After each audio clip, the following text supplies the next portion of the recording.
Потом я поняла, что нормальному человеку так жить невозможно. Это просто ведет к расстройству пищевого поведения. Скоро летний сезон, и все пойдут на пляж, и все, естественно, придя на пляж, хотят показать не свои там бока висящие. Бываем вообще слово диета. Мы выстраиваем тренировки, причем тренировки не больше, чем по 20 минут, потому что для женщины 40+, нельзя убиваться в тренажерном зале часами. Поговорил по телефону, 2 пиццы съел. Я говорю: Хорхе, зачем тебе 2 пиццы на ночь? Выбросить? Зачем ты их вообще хранишь дома? Вот ты реально, ты перестанешь ходить по ресторанам, потому что ты не будешь знать, что есть. Генетически запрограммированы так: если у нас стресс, это бей или беги, да, или замри, ну вот как бы исторически. И когда у человека стресс, у него отключается пищеварение, он не хочет есть. А когда откат после стресса, вот когда ты начинаешь восстанавливаться, вот тогда мы начинаем заедать. То есть это сравнимо с сексом. То ли когда ты купаешься в холодной воде, то ли тренируешься. Это одно из этих двух сравнимо.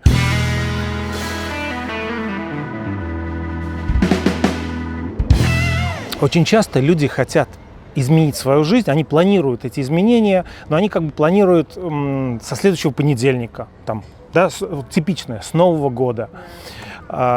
И еще реже. Ну, а на самом деле происходят эти изменения, то есть они либо не происходят, либо их откладывают на годы и, в общем, на очень долгое время, а потом уже ничего не хочется менять. И еще реже происходит, когда человек меняет свою жизнь после 40 лет, скажем, да, или в таком вот возрасте.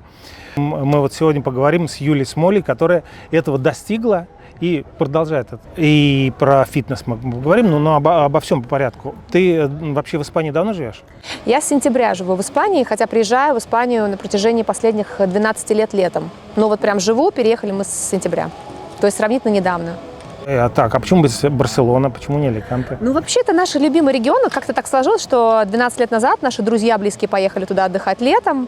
Ну, там такая у нас активная есть подружка, которая собирает вокруг себя, мы ее называем черная дыра, она собирает вокруг себя кучу народу, и они там все пропадают. И всех засасывает. Да, всех засасывает, да. И, то есть вырваться оттуда было нереально, но вот она там, и все, и мы должны быть в ее поле.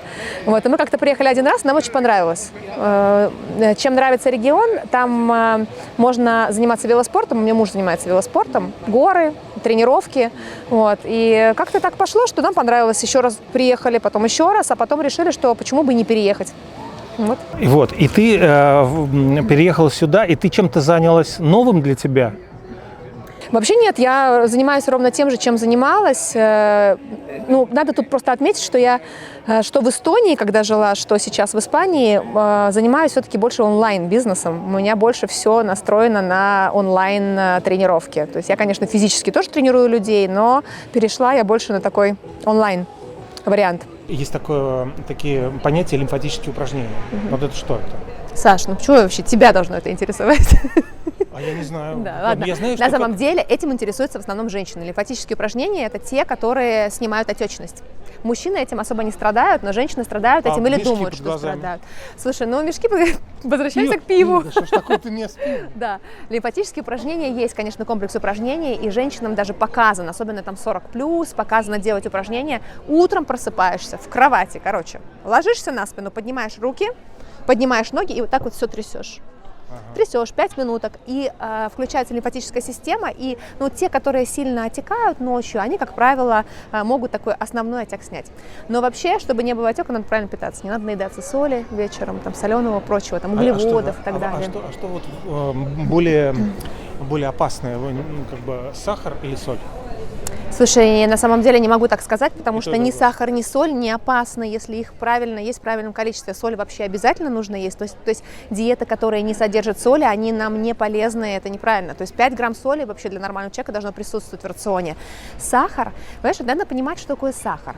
Любой углевод, который мы едим, там, та же гречка, да, она все равно дальше распадается до глюкозы. Сахар – это тоже глюкоза. Поэтому я не могу сказать, что сахар вреден. Сахар нам все равно мы можем потреблять. И если я тебе скажу, что он вреден, ты будешь хотеть только сахар. Ну, правильно? Если я скажу, не ешь, Саш, сахар, ты будешь думать, ну как же, я хочу сахар. Потому что любой запрет, он... Не, сам сахар я не хочу, я хочу сладкое. Да, так и пожалуйста, но просто надо понимать, сколько. Я всегда говорю, что любимый продукт, пускай это будет или пирожное, или еще что-то, должен присутствовать в рационе, для того, чтобы нервная система у нас получала сигнал, что все в порядке, ты не на диете, ты не пытаешься себя сильно ограничить, но в правильных рамках. Для нормального человека это обычно 150-200 калорий, но представь, это половина кусочка торта. Ты занимаешься фитнесом, и ты разрабатываешь программы. Да. для... Да, я занимаюсь с мужчинами и женщинами, в основном, конечно, женщины, да, но мужчины тоже у меня есть. Я разрабатываю программы, и я беру людей и веду их до результата, как правило. Ты знаешь, вот я о чем сейчас вспомнил, я занимался долго, вот в фитнес-зал ходил, сейчас не хожу. Сейчас просто я для себя как-то решил почему-то, не знаю, может быть, ты как-то опровергнешь, я сейчас просто прихожу каждый вечер и занимаюсь на пляже, вот знаешь, такие... Там турники, сейчас вот много в Испании наделали таких вот тренажеров, и прям мне хватает этого. Но когда ходил в спортзал, я видел людей, у которых просто, ну, настолько это очевидно, ты видишь, и человек неправильно делает, и у него диспропорциональное тело, оно на вид диспропорциональное, и я могу уже представить, как у меня все-таки среднее медицинское образование, я могу представить, что у него внутри, потому что органы же тоже, если все, что мы видим, то же самое и внутри. 100%. То есть это вот настолько же важно получается? Да, это, знаешь, это очень важно, я тоже наблюдаю очень часто, это очень моя большая боль. Я здесь хожу в тренажерный зал, и раньше ходила, я тоже, кстати, ухожу от тренировок в тренажерном зале, то есть я больше ОФП делаю, то, что вот это ты делаешь, это все-таки общая физическая такая подготовка, функциональный тренинг. Я вообще считаю, что за ним будущее. Ну, нормальный здоровый человек, ну, не должен он тягать большие веса, прям вот большие. Нам это просто не нужно, да. Ну, особенно женщины, особенно, ну, учитывая, что у меня очень много женщин, но в тренажерном зале я наблюдаю просто кошмар. И это вот год за годом люди творят ужас, и они, конечно же, ну, может быть, они экономят на тренерах, я не знаю, но они обрастают мышцами, мужчины частенько, не там, где надо, женщины тоже, кстати, вот у женщин часто там растет трапеция, например, здесь, да, но это некрасиво, или растут ноги, да, а надо ягодицы, ну, то есть вот люди экономят на тренере, и в итоге потом обрастают мышцами, или наоборот, вообще не имеют никакого результата, то есть ни мышцы не растут, ни вроде как ни кожа не подтягивается, ничего, сплошь и рядом. Ну и моя боль в том, что я вижу, что они делают неправильно, они не хотят, чтобы им советовали. То есть я вот стою, мне больно физически от того, что он делает что-то не то, а подойти я не могу. Я пробовала, и мне часто говорили, факов. Почему? Ну вот не хотят люди советовать. Но они считают, что они сами знают. Да, они считают, что они сами знают, может быть, смущаются, может, стесняются. Но в итоге я поняла, что вот непрошенный совет никто не хочет. И я как тренер, я реально страдаю. Поэтому в зал не хожу уже. Ну не могу это видеть. Не торта, прости, кусочка торта. Кусочка? Ну, такой вот. Ну, кусочек. не торта. Вот кто, вот каждый слышит, что хочет, вот понимаешь? В этом и Кусочек, поэтому вот берем. И вот это функционирует твое. Пришли мне фотографию. Да, фотография работает всегда хорошо, да, действительно. Поэтому я говорю, ну, либо записывайте для себя, потому что вот мы коснулись с тобой немножко типов темперамента. Действительно, есть разные типы темперамента, и кто-то, кому-то необходимо записывать. А кто-то не может записывать то, что он ест. Это вот, ну, люди разные, и вот тебе, например, записывать и еду считать не подходит, а кому-то подходит. Вот ему легко посчитать, записать. Вот это половина кусочка, вот он смотрит, сколько здесь грамм, он смотрит, сколько здесь калорий, и он успокаивается. Юль, вот знаешь, вот, опять, знаешь, вот я как бы возвращаюсь все время к тому, что это игра слов такая. Вот ты говоришь, тебе хочется сладкого, да, или тебе... А мне это, скажем, мне это внушило, то, что мне хочется, это индустрия, вот эта пищевой промышленности мне внушила. Да. Если я бы всю жизнь ел там, я не знаю, сухари, да, мне это не нужно. И я бы не сказал, что вот мне хочется, значит, что-то такого. Мне это не нужно. Проходя мимо булочной, хочется этой булочки, потому что пахнет этими, булками. Да, вот это все. А как противостоять индустрии такой? Она такая вся, много денег на тебя направлено, чтобы ты потреблял. Им наплевать на твое здоровье. Им главное, чтобы ты потратил там деньги. Приучать свой организм, свои вкусовые рецепторы реагировать на правильные продукты в первую очередь. Я тебе расскажу пример. Вот сегодня, например, как я себя с утра чувствую. Сегодня утром я к тебе ехала на интервью. И не успела позавтракать, заехала на заправку и думаю, сейчас что-нибудь поем. А что на испанских заправках есть? Это булки или вот эти вот бутерброды, значит. Собственно говоря, снова вот булки, да. Самое худшее, что можно съесть утром вообще вот так вот на голодный желудок, это вот углевод такой пустой, да, булку какую-то. Потому что что случается? Поднимается сахар в крови. И окей, он поднялся, я еду в машине, я не тренируюсь. Инсулин вырабатывается, а я же не тренируюсь, я же не хожу, не двигаюсь. Получается, что через какое-то время у меня сахар падает, именно падает, я даже ощущаю, мне плохо становится, и у меня организм требует снова сладкого. Люди, которые начинают свой день, например, с чего-то сладкого, с булочки какой-то там, например, или каша с вареньем. Ну, вы когда нас помнишь, все время нам давали там в детстве кашу с вареньем, там с маслом, казалось, это нормально. Ладно, хорошо, если там масло, оно закрепляет немножко, а если там просто каша с вареньем, то ты весь день будешь хотеть сладкого. Юль, а вот когда тебе обращаются, например, девушка обратилась, говорит, смотри, вот у нас сейчас, да, весна. Скоро летний сезон, и все пойдут на пляж, и все, естественно, придя на пляж, хотят показать не свои там бока висящие, хотя некоторые вообще-то испанкам, извините, я вижу, ну, как бы все равно, как будто, да, они приходят, достают этот бокадильо и начинают ездить, думаю, куда тебе, ну, тебя забыть надо, вот. Но все-таки нормальные так люди хотят прийти и приятно себя комфортно чувствовать. Сколько нужно? Вот времени, чтобы более-менее подойти хотя бы к этому? Слушай, это, конечно, тоже вторая боль, потому что в основном люди просыпаются где-то апрель, даже май. И они говорят, нам немедленно надо подготовиться к лету. Завтра. Да, завтра надо выйти. У меня выход на пляж. Да. Это очень забавно, потому что, ну, не меньше, чем полгода. Не меньше. И обычно, я вот когда начинаю, например, курсы в сентябре, я говорю, вот сейчас мы готовимся к лету. Ну, потому что тело должно иметь Я не за быстрые результаты. Любой быстрый результат, он временный. Для того, чтобы женщина обрела красивую форму, красивые мышцы, и при этом похудела, чтобы кожа не обвисла, нужно время. И чтобы это еще задержался результат, ну минимум 6 месяцев.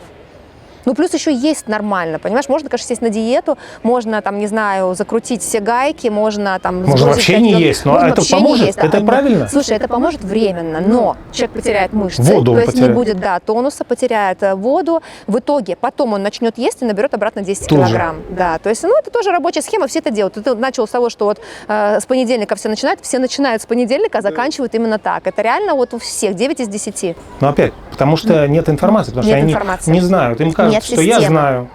Нет системы, да, им кажется, что... Ну, информации на самом деле не то, что нет, ее есть очень-очень много. В интернет пестрит информацией. Кому доверять? Ты заходишь, здесь один советует кето, другой советует, там, не знаю, не есть фрукты, третий советует, наоборот, быть только на фруктах, там еще какой-нибудь веган впишется. И ты вот смотришь на это все и думаешь, а что мне-то подойдет, да? Где вот эта система? Пробуешь одно, второе, третье, десятое, проходит там 10 лет, ну, и в итоге там ВОЗ и ныне там. Ну, вот, а на что ты ориентируешь? Например, человек тебе вот говорит, вот девушка там весит столько-то, а хочет весить меньше. И ты какие вопросы задаешь ей? Ну, смотри, вот возьмем пример, например, девушка была у меня на индивидуальном сопровождении, женщина, 40 плюс, наверное, 45, у нее 4 детей, довольно стройная, она пришла ко мне и сказала, я хочу сбросить вес, у меня индивидуальное сопровождение длится 2 месяца, это когда я вот прям день за днем с человеком, мы с ним разбираем каждый прием пищи, я отправляю индивидуальные тренировки, все рассчитываю под человека. Она говорит, хочу вот похудеть килограмм на 10. Обычно, да, 2 месяца. Обычно я торможу и говорю, 2 месяца мы не делаем, скорее всего, потому что она сама по себе уже выглядит стройно. То есть 10 килограмм сбросить, это значит, мы будем терять мышцы и воду. И для такого человека, вот среднестатистическая женщина, весила она 72 килограмма. Я говорю, давай ставить цель 5, потому что нам нужно набрать мышцы, это первая цель. Да? Мышцы – это залог нашего быстрого метаболизма. То есть когда у нас есть мышцы, соответственно, у нас и сжигается больше калорий. Человек, у которого есть мышцы, может есть больше, чем человек, у которого нет мышц. Вот взять одного веса, да, например, людей, они совершенно по-разному выглядят, и есть они могут по-разному. Поэтому мы там ставим, например, как правило, гораздо меньше цель. И в итоге эта цель достигается и закрепляется, потому что можно достигнуть результата быстро, но поскольку не будет мышц, то и метаболизм не будет быстрым. Вот в этом проблема. Сбросить можно, а удержать вес как? Вот. И с этой девушкой 4 ребенка у нее, сразу автоматически уровень стресса зашкаливает. Там один маленький, да? Она там загрызла дома всех, наверное. Да, она бы съела всех просто уже на завтрак, если бы я посадила ее на жесткую диету. Поэтому у нас было четко. Первые дни она мне говорила, я столько есть не могу. А как? А неужели я вот это должна есть? Ведь это же нельзя на диете. Я говорю, забываем вообще слово диета. Мы выстраиваем тренировки, причем тренировки не больше, чем по 20 минут. Потому что для женщины 40+ нельзя убиваться в тренажерном зале часами. Во-первых, это убивает ее женскую энергию, это тоже неправильно, да, и вот эти все железки, это хорошо, но это в меру, то есть она занималась с гантелями, но дома лайтово. Потом мы выстраиваем бытовую активность, которая является вообще основой для того, чтобы иметь стройное тело. Мы выстраиваем психологию, тоже обязательно, как отличить голод психологический и физический. Мы выстраиваем питание, потому что, например, вот у нее конкретно была дикая тяга к сладкому. Она очень хотела сладкого, она не понимала, как вот от этого избавиться, но мы выстраиваем питание так, что через 2-3 недели она мне говорит, Юль, странно, я сладкого не хочу. Да, и все, и не хочу. Вот это все система, по которой люди идут, и через 2 месяца, вот после индивидуального сопровождения, через 2 месяца они способны сами продолжать. Потому что они уже знают эту систему и схему, там ничего изобретать не надо, все на самом деле давно изобрели до нас, и все очень просто. Получается, что просто будет потребность в углеводах. И получается, что если ты выстраиваешь свое питание по-другому, например, начинаешь свой завтрак белково-жировой, там может быть или омлет какой-то, например, там какая-то рыбка, может быть авокадо, да, может быть хумус, кто не ест животные белки, например, я вот утром особо не ем. И получается, что без углеводов практически немножко там кусочек цельнозернового хлеба, и я не хочу есть в течение дня, у меня нет желания есть сладкое. А если бы я начала день как сегодня, я бы целый день хотела сладкого. Ужинать нужно или не нужно? Такой вопрос на миллион. Вообще нету такого вопроса, нужно или нет, хочешь ты или не хочешь, потому что можно... Я спать не могу. Можно и не завтракать. Я сейчас открою Америку. Можно не завтракать. Никто не... Вообще вот эта вот тенденция, что типа завтрак – это самый важный прием пищи. Нет, не хочешь – не завтракай. И, кстати, многим помогает держать вот калории в норме в течение дня, если они не завтракают. Если ты не голоден, не ешь. Чувство голода – это то, что определяет, должны мы есть или нет. Если ты хочешь есть вечером, ешь. Только есть золотое правило – за 3 часа до сна, и не надо наедаться углеводов.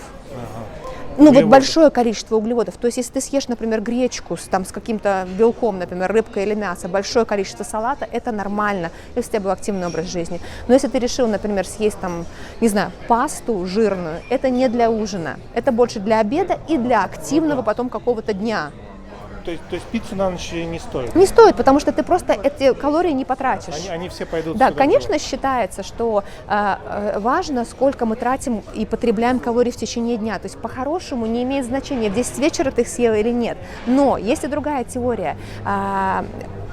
У нас ночью вырабатывается гормон роста. Самый главный наш похудательный гормон, за счет чего у нас растут новые ткани и, соответственно, жировая ткань у нас уходит. Но этот гормон роста, он не очень дружит с инсулином. Вот, поэтому если вечером есть большое количество углеводов, то гормон роста вырабатывается не так. Да. Вот. И я предпочитаю вечером есть большой салат с каким-нибудь белком, не знаю, креветки или куриная грудка или что-нибудь такое. Слушай, вот ты про сладкое говоришь. У меня одно время было, и удивительно, я прям йогурты очень любил. Очень любил йогурты. Сладкие? У меня, да, естественно, сладкие. Очень естественно, есть и не сладкие. Это вообще ерунда какая-то. Для меня не йогурт. Мед добавить, фрукты. Слушай, мед, это разве не то же самое получится? Ложечку меда можно. Нет, если мы считаем по калориям. Но мы же не можем считать просто ценность только по калориям. Там же есть микронутриенты, витамины. Вот, кстати говоря, мне тоже говорят, если ты хочешь похудеть, надо считать, это все время что-то записывать, взвешивать. Я говорю, мне такая жизнь не нужна. Я так жить не хочу. Я хочу, ладно, более-менее, я не хочу пузо такое иметь. Но чтобы не иметь пузо, что я должен взвешивать, с весами ходить, в ресторан прийти, эта грудка, начну туда-сюда. Это же какой-то... Не нужно на самом деле. Я через это прошла, изначально взвешивала и людей учила. Потом я поняла, что нормальному человеку так жить невозможно. Это просто ведет к расстройству пищевого поведения. Ты реально, ты перестанешь ходить по ресторанам, потому что ты не будешь знать, что есть, да? И еще гораздо проще, конечно, еще ты стрессуешь из-за этого, а гораздо проще просто ориентироваться по таким сбалансированным тарелкам. Но они есть наглядно, их куча. У меня тоже есть проекты, где я просто показываю. Например, углевод должно быть столько, это выглядит так, да? Мясо или рыба или еще что-то, да, или если человек вегетарианец, то белок, который растительный. Столько должно быть салата, и все. Ты смотришь наглядно, и ты учишься потом сканировать эту еду в ресторане. Но есть такие отправные моменты, например, что если ты в ресторане, если реально надо сбрасывать вес конкретно. Я не говорю про здорового человека, как ты, да, тебе вообще можно не запариваться. А женщина, которая хочет 20 килограмм сбросить, убираем всякие не знаю, жирные соусы. Если это Цезарь, просим соус on the side, да, сбоку, да. Если еще что-то, то есть без майонеза. Бургер можно, но не бери майонез, убери верхнюю булку. То есть везде есть свои нюансы. А пиво можно? Пиво можно, но не нужно. Как-то ты вроде... Слушай, пиво, знаешь, когда можно? Если ты спортом занимаешься, пиво восстанавливает хорошо после спорта. Например, проехал на велике 20 километров, выпей пиво. Тут мы Премию получил. Да, премию получил, да, есть смысл, зачем ехать 20 километров на велике. Просто я почему тебя спрашиваю, это наболевший вопрос. Если себя все-таки заставлю, мне это тяжело, но я заставлю себя и не поужинаю, я плохо сплю. Да.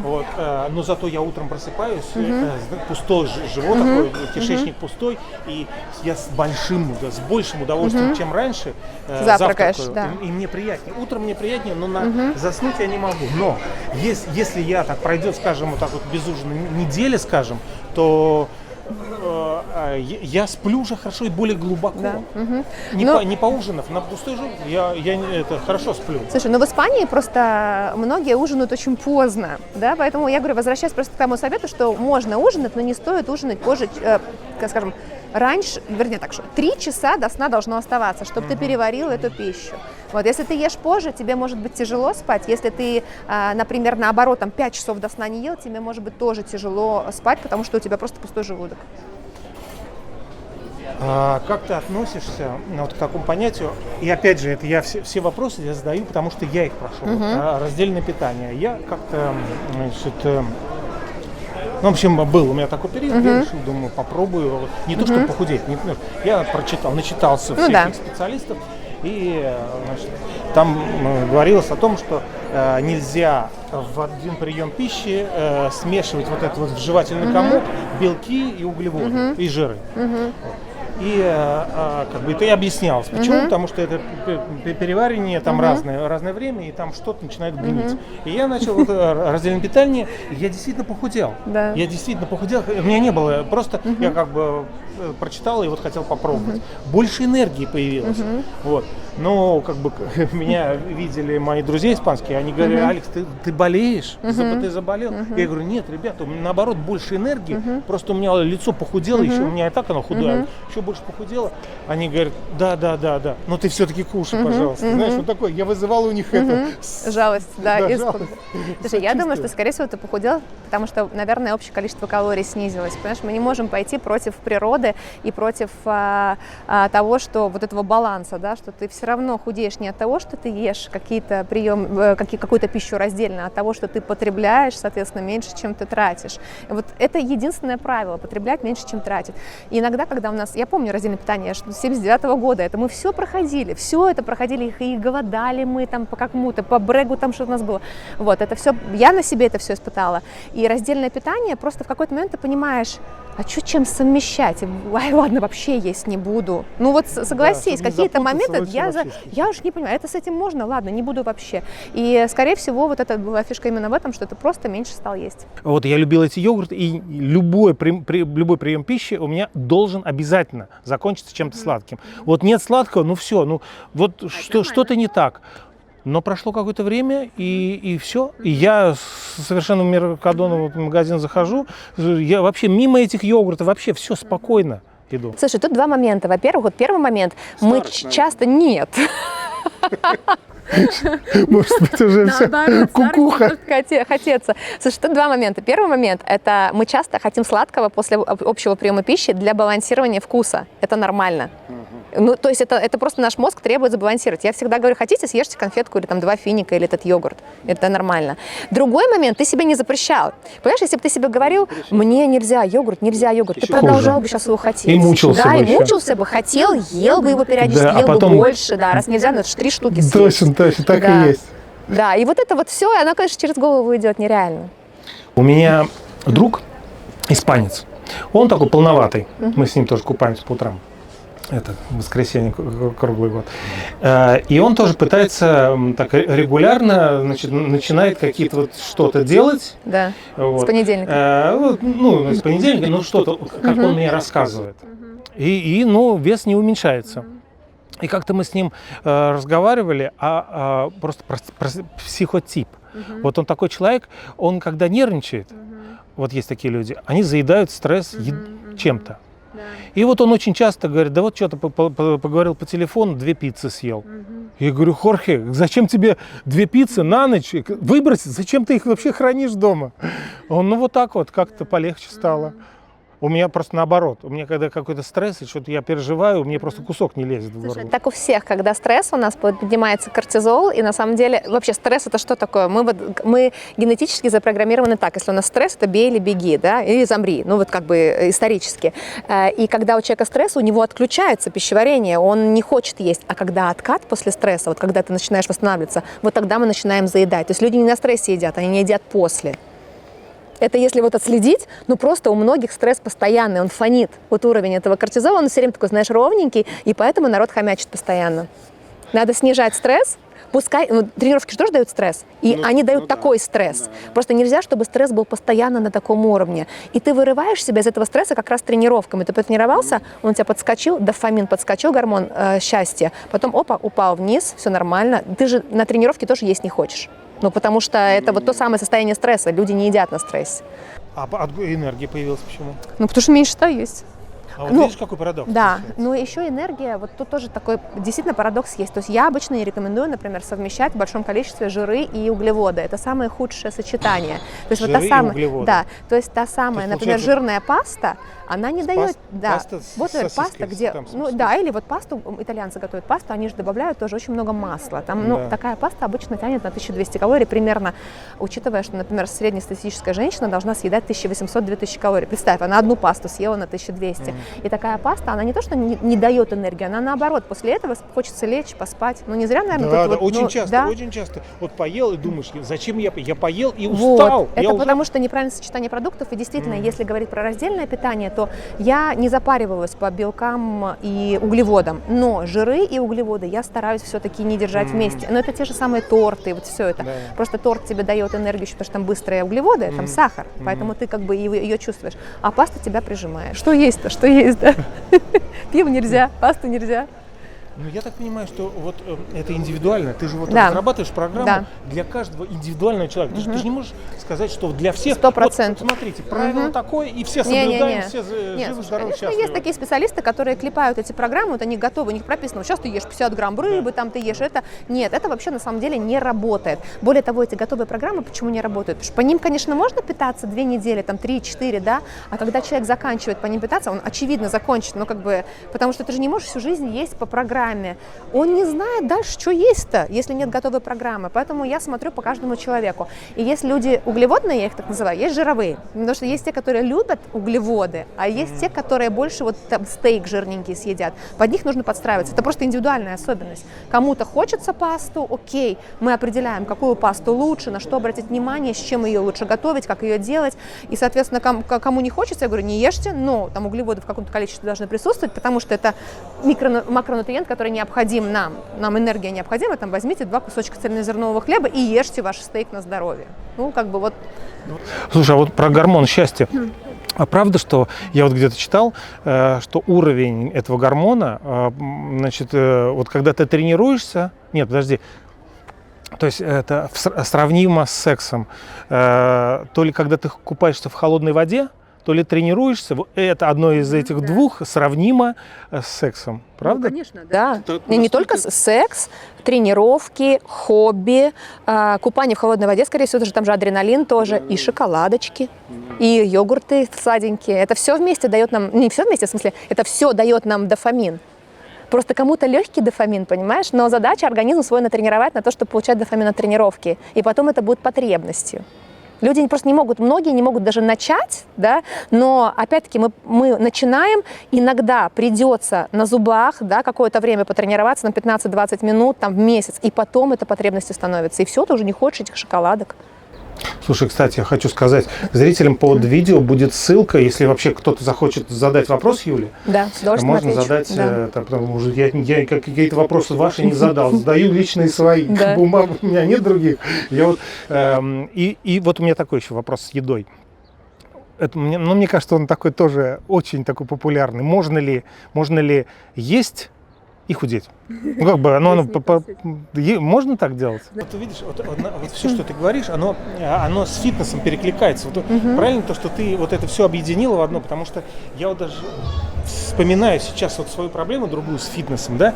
У меня было, ну как в детстве, вот когда вот я тебе рассказывал про анаболики, у нас в зале это был такой культ грудных мышц. У всех ребят. А у грудные- мужчин всегда, никто, да. никто. Ножки вот такие, приседать, да. никогда не это ты что, ты баба, что ли? Да.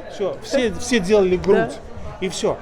И только сейчас, там, прошло много времени, я понимаю, что вот плечо у меня, оно тянет сюда, потому что это перенапряжено. Конечно, и она укоротилось, да. И ты понимаешь, что это же только то, что я вижу. А внутренние органы тоже перекособочены. И если эти перекособочены, там тоже сюда перетягивает. 100%. И, в общем, это целая, значит, кадена, как сказать. в общем, связка, одно с другим связано, и поэтому какая-то ерунда, насколько важно изначально тренер не скажет, вот тебе это не нужно, делай это, чтобы было так и так и так.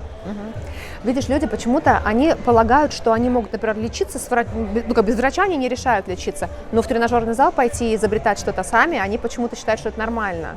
Но я всегда за то, чтобы обратиться к специалисту хотя бы один раз. Но специалиста тоже нужно найти. Понимаешь, вот сейчас наплодилось столько тренеров, это целая индустрия, и ты реально не знаешь, к кому обратиться. Я иногда прихожу, и я смотрю, что даже тренер делает какую-то дичь. Ну вот просто...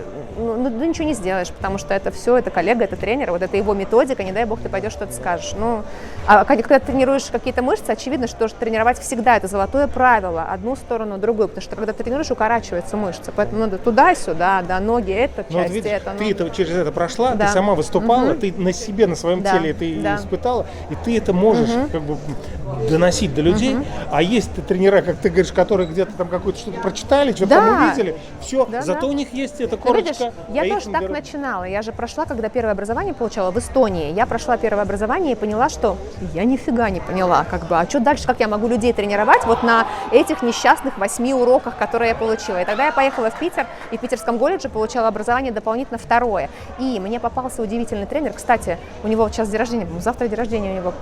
Он мне дал такую базу практики, которую, я не знаю, я, наверное, никогда бы нигде не получила. Он меня научил вот всем таким нюансам, и тогда у меня на практику легла теория, и все встало на свои места. Знаешь, такой анекдот был золотой рыбкой, по-моему, да, что девочка выловила золотую рыбку, золотая рыбка говорит, какое у тебя желание? Она говорит, хочу есть, хочу розового единорога. Рыбка говорит, нету розовых единорогов. Она говорит, ну ладно, хочу есть и не толстеть. Рыбка говорит, какого единорога ты хотела? Есть и не толстеть можно, потому что, смотри, все у нас утыкается в баланс. Баланс потребления и баланс траты. То есть для того, чтобы удерживать тот вес, который у тебя есть, ты должен потреблять столько, сколько ты тратишь. Потреблять значит есть, тратить это значит тренироваться, двигаться. Если ты потребляешь больше, ты набираешь вес, а тратишь меньше, соответственно. Если наоборот, то ты теряешь вес. Все. Можно есть много и двигаться. Это вообще вот моя схема, моя тема. Я считаю, что нужно двигаться, это здоровье, да, и много есть. Поэтому я не приемлю диеты, когда там, не знаю, как на какие-то диеты садятся 1200 калорий. Это убивает организм. Да, человек не двигается, но хочешь ли ты реально такой ценой получать вот этот низкий вес? Не хочешь, потому что потом будет откат, и снова вес вернется. Это не работает схема. Вот я опять про себя, вот со своим примером. У меня такое было тоже. Я вот это понимаю, о чем ты говоришь, что надо больше сжигать, чем потреблять. Начинаешь меньше есть. Еще когда я в зал ходил. Начинаешь меньше есть, чтобы, значит, сбавить. А идешь на тренировку, а сил нету. Просто ты приходишь, такой, и зеваешь, и такой неохоты, начинаешь придумывать себе какие-нибудь, почему хватит, мне не хочу я сегодня заниматься. Просто нет сил. Нет сил, да. Начинаешь больше жрать, вот как это все? Слушай, ну система не выстроена, просто надо понимать, что ты ешь, да, когда ты ешь. Получается, что обычно человек, как он делает? Он начинает с понедельника, он начинает меньше есть, а меньше есть в твоем понимании, скорее всего, это там исключить углеводы. Не надо там бананы, например, да, не надо там хлеб или еще что-то. Люди же реально начинают вырезать целые группы продуктов. Хлеб, по-моему, все вырезают. Да, в первую очередь. Нет? Ну почему? Нет, цельнозерновый хлеб прекрасно присутствует, да, это хороший источник углеводов. Перед тренировкой необходимо поесть для того, чтобы была энергия. Если ты делаешь ОФП, общую физическую, да, какой-то функциональный тренинг или силовую тренировку, нужны силы для того, чтобы дать хорошую тренировку и дать стимул мышцам расти. Потому что задача не сжечь калории. Люди цепляются вот на эту дурацкую мысль, которая идет какого-то советского времени. Надо сжечь калории, вот сжечь. Но на самом деле сжечь калории не дает ничего нашему телу. Мы жгем калории, мы в итоге сжигаем мышцы. А задача подпитать мышцы, чтобы они хорошо потренировались. Потом они после тренировки восстанавливаются, и они сжигают калории, пока они восстанавливаются и растут. Вот этот процесс очень важен. Поэтому у меня, например, мои подопечные не делают кардио. Только для кайфа, вот кому нравится. Да, вот хочешь побегать? Терпеть не могу, вот кардио. Не любят люди кардио. За что? Не надо, никто не должен его делать прям, ну окей, хочешь здоровое сердце, ходи быстрым шагом. Просто вот гуляй по променаду, гуляй быстрым шагом. Ну хочешь на велике покатайся, да, но не надо бегать эти десятки километров с утра. Ну и каждый день. Вот смотри, я опять же читал, что как бы сжигается жир корпорально. То есть, вот хотел тебе задать вопрос. Можно ли, вот, например, я хочу сжечь жир? Нет. Нельзя, да? Сразу тебе говорю, нет. Ну, а как тогда? Ну, слушай, во-первых, у всех разный склад тела, то есть, ну, как это, фигура, да, то есть есть же вот эти типы фигуры, прямоугольник, песочные часы, если мы там про женщину говорим, ну, мужчин тоже, кстати, уже. Те, которые пиво пьют, бывают частенько вот с женскими фигурами. Есть яблоко, да, когда там жир вокруг живота. И такие люди ко мне приходят и говорят, я хочу, например, вокруг живота убрать. Вот мне только там не сжигается жир локально. И я обычно смотрю на фигуру, ну, первым делом, конечно, сдаем анализы, потому что если касаться женщины, и у нее жир вокруг живота, скорее всего, там гормональная идет какая-то проблема, особенно 40+, надо посмотреть. Если она там тип фигуры яблоко, то ей будет тяжело сбрасывать вокруг живота, потому что у нее первым делом будут худенькие ножки, все уйдет, ручки тоненькие, живот все равно будет. Но тут работает именно, опять-таки, мышечная работа. Ты, получается, работаешь на мышцы, мышцы в других частях тела растут, а жир уходит там, где нам надо. Называется рекомпозиция. То есть где-то растет, где-то уменьшается, растет за счет мышц, это красиво оформляет фигуру, и жир уходит, соответственно. Но ждать, что вот, например, сейчас я сделаю 100 скручиваний каждый день, там пресс буду качать. Ты нагоняешь туда кровь, да, но локально не сжигается жир. Я просто вот завершаю этот разговор. Я уверен вообще, что упражнениями, не операциями, ну, иногда, конечно, операции хирургические нужны, но большую часть тех проблем, которые медики там назначают, как и всякие гормоны, не дай бог, да, или операции, можно вылечить упражнениями, просто с тренером. У меня что произошло? У меня была травма, у меня были грыжи позвоночных дисков в нескольких местах, и мне почти хотели резать.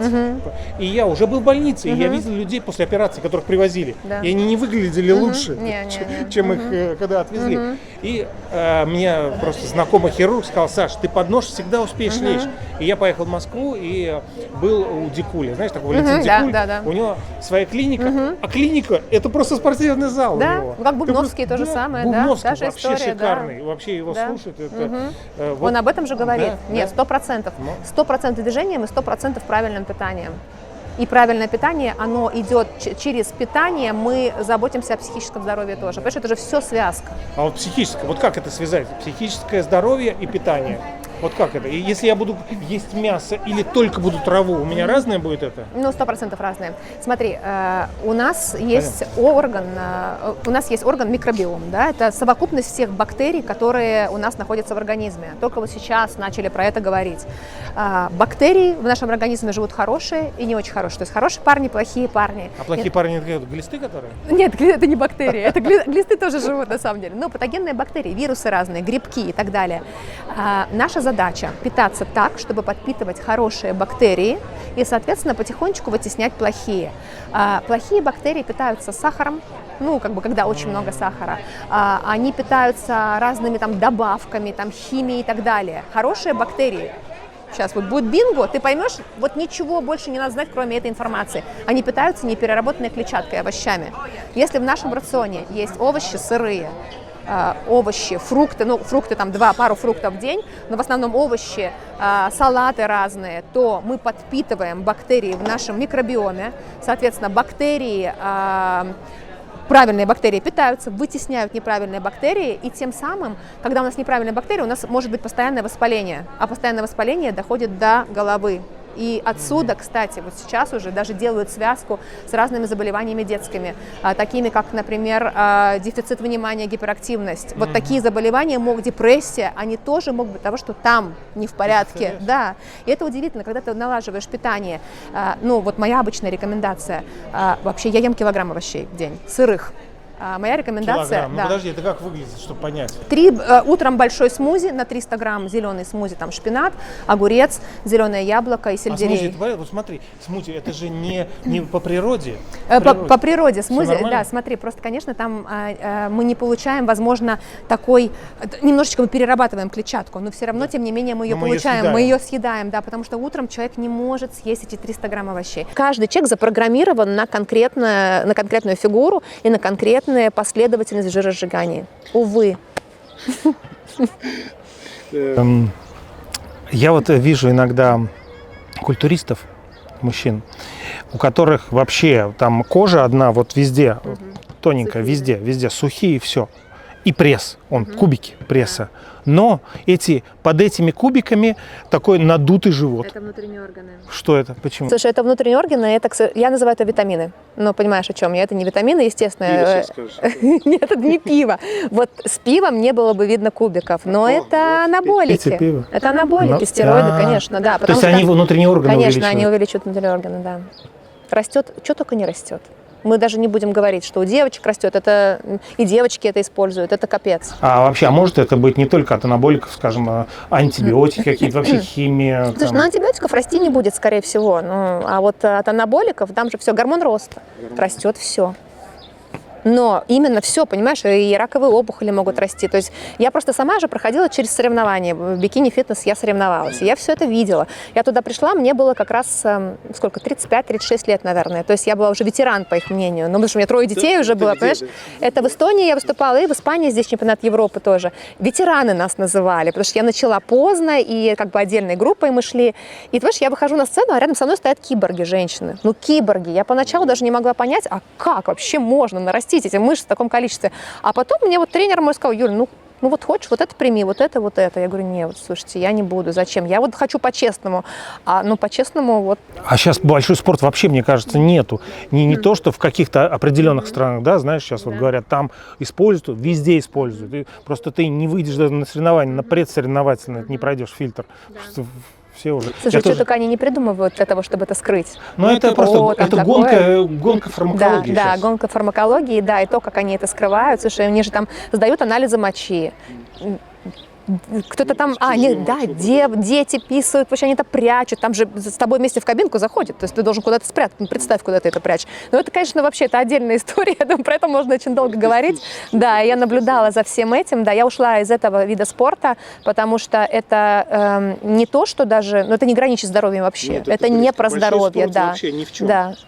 Это плохо. И вот эти мужчины, которые накачанные, у которых тоненькая кожа, да, они на низком количестве углеводов, скорее всего, на сушке на постоянной. Женщины вообще такую гонку не могут выдержать физически. То есть женщины после такого, как правило, не могут забеременеть. Там проблемы с репродуктивной системой. Но это все очень не очень. Ради чего? Я не очень понимаю. Вот у меня, когда лет, наверное, 19 у меня было, в те годы, да, и я прям был на грани, чтобы попробовать. Я не буду говорить, как называется, но в те времена было маленький выбор, но вот я был на грани, да, и хорошо, что я не попробовал, потому что рядом со мной мои товарищи занимаются, они, значит, это пили и в достаточно больших количествах, и у них прям такие огромные все мышцы, и я на них смотрел и думал, какой я неудачник, почему так вот все.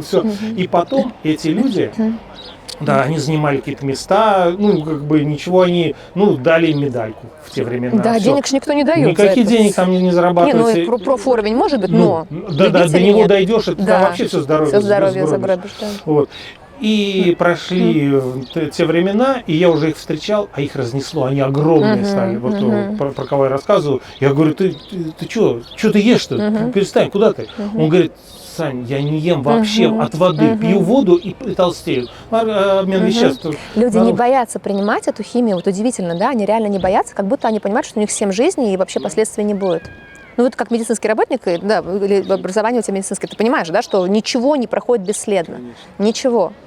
И меня, конечно, это поражает. Но я думаю, что в основном вот люди, которые идут в эти соревнования, вообще в этот вид спорта, там с головой немножко может быть куку, да. Там, понимаешь, там ты либо себе что-то доказываешь, если ты не можешь остановиться, и ты вот упорно идешь. В общем, у меня есть вопросы к психологическому состоянию этих людей, серьезные. И, в общем, да.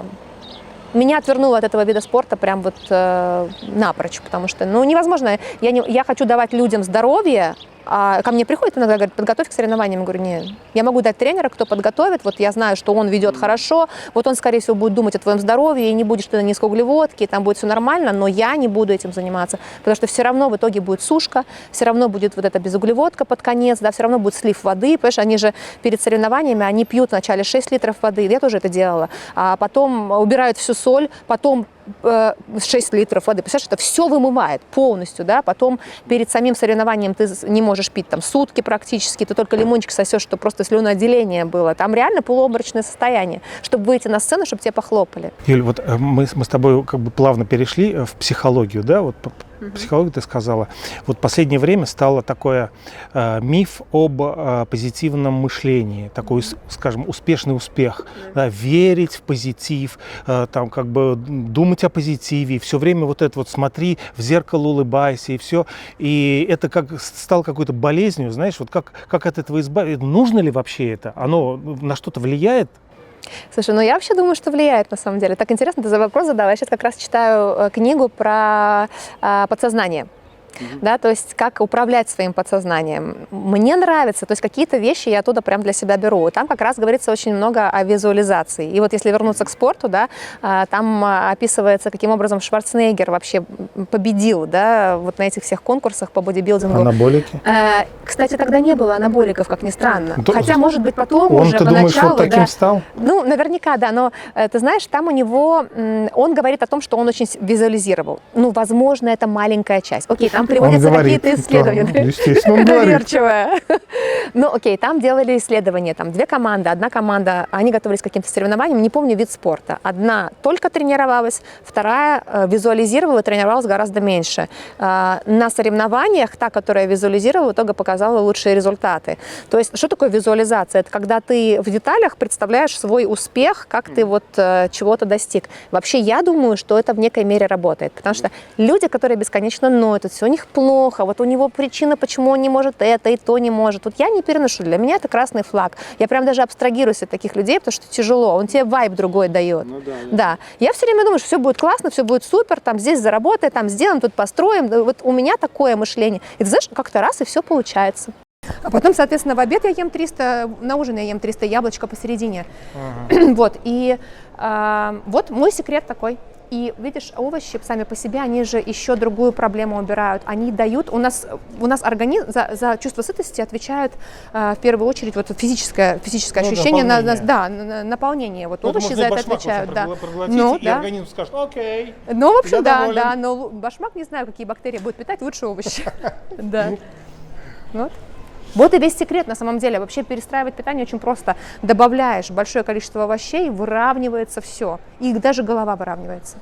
Слушай, вот на самом деле, вот я не думал действительно, но почему до сих пор в университетах медицинских не преподают, что питаясь правильно, вы избежите многих заболеваний, в том числе и психических? Я сейчас непопулярную вещь скажу, конечно. Может, мы не нужны никому здоровые? Ну, не знаю. Очень, кстати. Ну, вот мы просто не нужны здоровые. Знаешь, как говорят, велосипедисты — это самый худший, то есть, самый большой враг правительства. Потому что, смотри, ни на что билетики не покупает, живет долго, после пенсии не дохнет. Да, 100%. Ест мало, в тренажерный зал не ходит. Да, так и есть, так и есть, да. Я согласен полностью. Ну вот, все на самом деле очень просто. Но нужно самим с головой подходить. К сожалению, приходится разбираться самим в этом, потому что никто не посоветует, уж врачи точно. Если врачи, как правило, да. А врачи, кстати, очень часто говорят, первое, что я слышу от врачей, например, люди там с ожирением приходят, с какими-то заболеваниями, ой, нет, вам нельзя тренироваться. Ко мне приходит, мне врач сказал, нельзя тренироваться. Я говорю, мы забыли, начинаем тренироваться. Какие проблемы есть, да? То есть, например, там такие. Это хорошо. Тренируемся собственным весом, начинаем прогулки, делаем легкие упражнения, потому что я убеждена на 100%, что любому человеку положено движение. Любому. Как бы болен он не был, потому что движение лечит. То, что ты сказала, это действительно так и есть. Просто правильное движение. Не надо делать непонятно что, дичь какую-то в тренажерном зале. Не надо. Начните с малого, идите к физиотерапевту, найдите тренера, который вам сделает программу, в которой будет все четко, понятно, спокойно, без каких-нибудь там, не знаю, там истязаний, вот как это шоу «Большие девочки», вот я записывала сегодня видео. Нельзя такие вещи делать с людьми с лишним весом. Ну, нельзя, это просто опасно. И это не нужно. Ну, а почему тогда у меня не получается, когда мне говорят, потому что мне когда говорят, Саша, все будет хорошо, а у меня внутри, понимаешь, может быть, я самокритичный, какой, ну какой хорошо, откуда ты знаешь, что у меня будет хорошо? Это не тебе должны говорить, а ты сам должен в этом. Правильно, а я не могу себе сказать, потому что я знаю, что не будет хорошо. Смотри, Саш, вот тут тоже такой момент. Причины нет. Ты проанализируй, а может быть было хорошо, потому что очень часто мы свой прогресс вообще не можем проанализировать и зафиксировать. Я вот в этом году такая думаю, надо масштабироваться, надо, чтобы блок рос, надо, чтобы все бы, вот надо больше зарабатывать, что-то у меня ничего не получается, и такая думаю, подобью-ка я цифры, да, что было позапрошлом и прошлом. Смотрю, думаю, капец, в 5 раз я выросла в прошлом году, а мне казалось, что ничего не произошло. То есть и тут еще надо посмотреть, возможно, произошло, просто не тот темп, который ты хочешь. Ну да, про темп ты права, да. Ну, это как с похудением. Ну, просто хочется завтра миллион, но не всегда же получается завтра миллион. Иногда же получается. Иногда получается, и не у Вот. всех. Я тоже, кстати, иногда задумываюсь, вот про успешный успех. А Наивность если все смотрит. будут успешными, ну как, это же невозможно, да? Ну да. Ну как, вот всем расскажи про подсознание, все завтра начнут медитировать, не знаю, визуализировать, и все будут что, миллионерами? Не будут. Все счастливы, Значит, все что- вокруг ходят и И улыбаются. так бесит, да? Тогда все будут хотеть быть миллиардерами, а миллионеры несчастные будут. Видишь, у каждого, видимо, какой-то своя потребность. Кому-то нужен рай в шалаше, там любовь, да? Кому-то миллион, кому-то новая машина. А вот об этом классик-то и говорил. Классик говорил, что счастлив не тот, у кого много, Да. а счастлив у кому достаточно. Достаточно, это 100%. Это вообще настолько сильно. А еще есть не в деньгах счастье, а в их количестве. Тоже, кстати, работает. Но опять же, Не, это ну же мне критерии. тема классика ближе на самом деле. А вот что такое понятие личный бренд? Ну вот лично для меня, наверное, да, расскажу, как я это понимаю. Для меня личный бренд – это когда ты открываешь для людей свои ценности. Ну вот я как блогер говорю, да, я блогер, фитнес-тренер, блогер. Я открываю свои ценности и притягиваю, соответственно, к себе людей с такими же равно такими же ценностями, как у меня. То есть я открываюсь для них как человек, как личность, и, соответственно, становлюсь для них интересно. Наверное, это можно даже назвать, что они немножко в меня влюбляются. Да, и хотят, может быть похожим, может быть в моем поле, в моей ауре. И вот это людей притягивает. Для меня личный бренд – это вот это. Да. Не только же притягивает, например, бывает так, что иногда притягиваешь, наоборот, какие-то полярности. Но- Полярности, конечно. И тоже они тебя хейтеры. Хейт – это вообще… Хейт – это любимая тема, да. Юль, большое спасибо за сегодняшний разговор. Спасибо, Саш, мне было очень приятно ответить на твои вопросы. Ты находишься в основном в Барселоне, ты работаешь онлайн, работаешь. Да. Вот, но все-таки люди приходят к тебе и физически с тобой могут увидеться. Знаешь, сейчас мало я физически принимаю, но у меня работает онлайн-фитнес-клуб, в котором у меня выстроена система, в которой у меня вот человек может прийти в тренажерный зал по моим программам в онлайн-фитнес-клубе, вот вообще никогда раньше не бывал в тренажерном зале, и все делать без вреда для здоровья по видео, аудиоподсказкам, или же домашние тренировки, которые тоже записаны в записи от начала до конца делаю я. Вот сейчас в современном мире, когда люди, возможно, и не находят время куда-то выехать, найти тренера, там, не знаю, 2 часа дорога туда-сюда, домашний вариант работает идеально. Вот со времен ковида. Так что я в основном по онлайн, но, конечно же, есть какая-то индивидуальная работа, тоже есть, да.